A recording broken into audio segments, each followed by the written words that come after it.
Welcome in guys to another Walking Dead Road to Survival video. This is your host, JustCMTexx. And I'm back and we're getting ready to talk about what you need to do to be efficient in the road to survival when it comes to farming and your training grounds. So we're going to go ahead and get straight into this video. Now, the first thing that I want to be able to talk about is the training grounds. Now, what you'll see here is I have 1, 2, 3 training grounds going right now, or going right now, and the training grounds have to have specific things going in them in order for you to be efficient in the game. Now, one of the things recently added to the Road to Survival is the Mythic Market and the new bid shop. And what happens is you get these tunes, you can get old tunes from the training grounds and be able to trade them in for bits. So that is a part of the strategy that you're going to see with my training grounds. Now, this is what I have currently running in my training grounds, and it's something that I keep around quite often and keep going. So what you'll see is with one of my training grounds, I have a 4-star ultra rare trainers. Now, I continue to use the 4-star. It's one of the efficient ways to be able to get tunes that give out decent XP to be able to level up some of your silver mythics. So I typically use this mostly for the leveling of the silver mythics in the game. So this is what I use here. So I use the ultra rare training ground. Now, mind you, there is another one here that you can work on, but you see mine is unresearched. I didn't typically use it, but you have the I think it's the intense training for the 4 stars here, and what you can receive is a ultra rare brie, and you have a chance at getting basils. So I know some people that run the heavy training ground here, but I typically use the just regular 4-star because we have abundance of that material in the game if you've been playing for a while. So I typically use that one. That's one. So I have a 4-star training ground going. Next, I also have 2 different trait grounds going. And this is the reason why you have a chance of getting gold mythics from these training grounds. Now, if you've been playing the game a while, you may have the gold mythics in these training grounds. But if not, you can be able to use the gold mythics from the training grounds and be able to trade them in so that you can be able to do pulls on the wheel, and you have a pretty good chance of getting gold mythics from here. So I typically have one of these going, or 2 of these going at a time. And this month I'm using the fast training ground, and I have the alert one because I'm just trying to see if I can get some tunes from these training grounds just so that I can be able to trade them in for fodder to get gold mythic tokens. So I have 2 of them going. You can have any trait going that you want. Now, there are some tunes in here that you may not have, such as like Jesus, or maybe you didn't get Carl. So you can be able to get these guys from these training grounds and things of that nature. There is a spreadsheet on the Discord that tells you who comes from these training grounds, put together by Lady Geek. Want to give her a shout out. So you can be able to see what you have here. So I typically have 1 4-star, 2 trait grounds going, and I have a intense training ground here. And this intense training ground has a chance to give me 5 stars and basils. What did he say?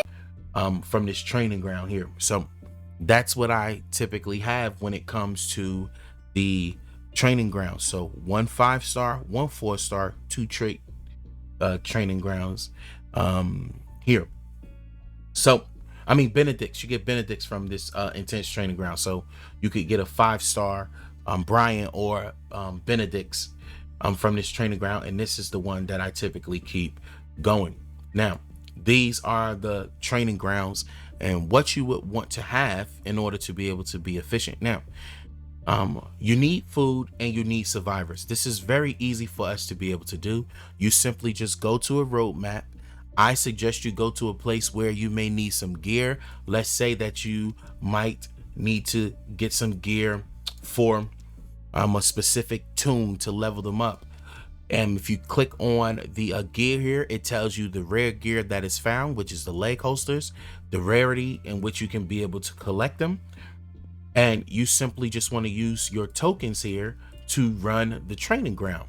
And what you'll see here is this bonus XP is because we have one of the training grounds that we'll have one of the territories that I'll get to later in the video. And we see that I'm able to get some extra survivors, and we'll talk about those specific territories that you need that is going to bolster your efforts here. Now, this is also good. We got the wool beanies.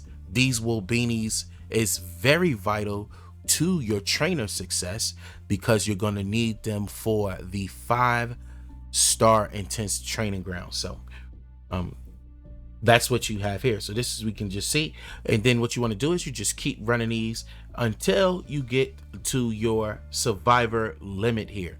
Now what you see here, this gives me roughly 1,000 survivors. So what I will do is I will simply come back, almost have 1,000, and then I'll simply go into my training ground and I will just update the training ground, whichever one that I want to be able to do. I'll go to my 5-star and update it, and now what you'll see is I have more trainers cooking. So that's the method that you want to be able to use when it comes to setting up your trainers. Now, another way to be able to get trainers in the game is what we call the basic recruit wheel. Now, this basic recruit wheel will also give you 5 stars that you can be able to exchange in other parts of the game. But what happens is this basic recruit wheel, when you do opens on the basic recruit wheel, you will get trainers. So we got Bree, we have Bud, and what you'll see is that you'll get trainers. We have a Bert, which gives XP plus, right? That's a 2-star. And these are trainers that you can be able to get. The Shiva could be traded in. And what you'll see here is we got a Brady as well. So the basic tokens gives you trainers that you will need to help you go or level up. Now, these basic tokens can be gotten 2 ways that I know of that are efficient. When you do raids, you can be able to get the basic tokens, and war is one of the main ways that you can be able to get these basic token rewards, and then you can use these towards setting up your level up, and it'll also help with the efficiency from your training grounds by you being able to train more and hold on to more. These basic tokens will help you to be able to use these things for level up. Now, what makes this all come together, what makes this work, is making sure that you have the territories to go along with it. So we're going to go ahead and talk about the territories now. So if you want to speed up the training grounds so that you can be able to be efficient and get trainers out of the training ground quickly so that you can be able to have them for level up and faction level ups that come around once a week, what you want to be able to do is control some of these territories. And I'm going to tell you the territories that you need. Now, number 1 is the farm hideout. What you'll see down the bottom is it is the drill sergeant number 1. So you get negative 10% training time for all survivors. There are 3 training grounds here that has this trait with it, and it will help you train the speed up your training ground so you can get survivors quickly. So we have farm hideout. The next one down here is junkyard, and they do stack. And once you have junkyard, the next one is up top, and this one is northern cabin. So you can have up to a negative 30% training time, which will speed up the training grounds. Now, you want to make sure that you work things out within your faction, because some people may not want the training ground sped up for things of that nature. So that's where communication will come in at. But this is what the 3 territories you need to be able to speed up your training grounds to get trainers ready for the next week when it comes to level ups. Level up is the biggest event in the game besides war, because we have it multiple times a week, and that is where the primary rewards lie a lot of times. So you definitely want to go ahead and get yourself ready for level ups by speeding up the training grounds. Now, if I want to get more survivors, as we've seen previously, the training grounds that we would need for more survivors would be the fortified town, which is down here. So we have fortified town, right? And what you see is this fortified town gives you plus 20 survivors found. So we have fortified town down here. We have hospital up here in the left hand corner. So what you'll see here as well, hospital gives the plus 20% there. And what you can have is from these two territories, you'll get plus 40% survivors because it does stack. So this is going to help you get more survivors that you would need from running the regular roadmaps. Now, what happens with that as well? You saw the XP training was there as well. So how do you get more XP if you're not max level? If you're max level, this wouldn't apply, but if you're not level 300, this is what you want to do. You want to be efficient. So what you'll have here is the XP ground. This gives you plus 25% XP player earn. So this is going to help you level up faster. All right. Now you have Kentucky Farm, which is here. You have Magnus Old Base, which is here. As you can see, it's shielded, and Centralized Cabin. These three together will give you a plus 75% experience gain. So that is roughly about an extra 45k experience. So every time you go and you run one of the regular road maps here from the story campaign, what you'll see is that when you run it and you use your basic tokens, you see this is at 15 plus 15k. This will be plus 45k, and what you'll see is that you'll get 100, pretty much almost a little bit over 100k a run, and this is going to help you level up quickly your levels here. As you can see, I'm level 300. It'll help you level up, and then you start getting coins and things of that nature from leveling up there as well. So this is how you can be efficient when it comes to farming and the Walking Dead Road to Survival. Now, lastly, every one of these stages, once you clear it, has a rarity item that you can find that you can use for level up. So most of the items in the game, you can just go to the road map and farm.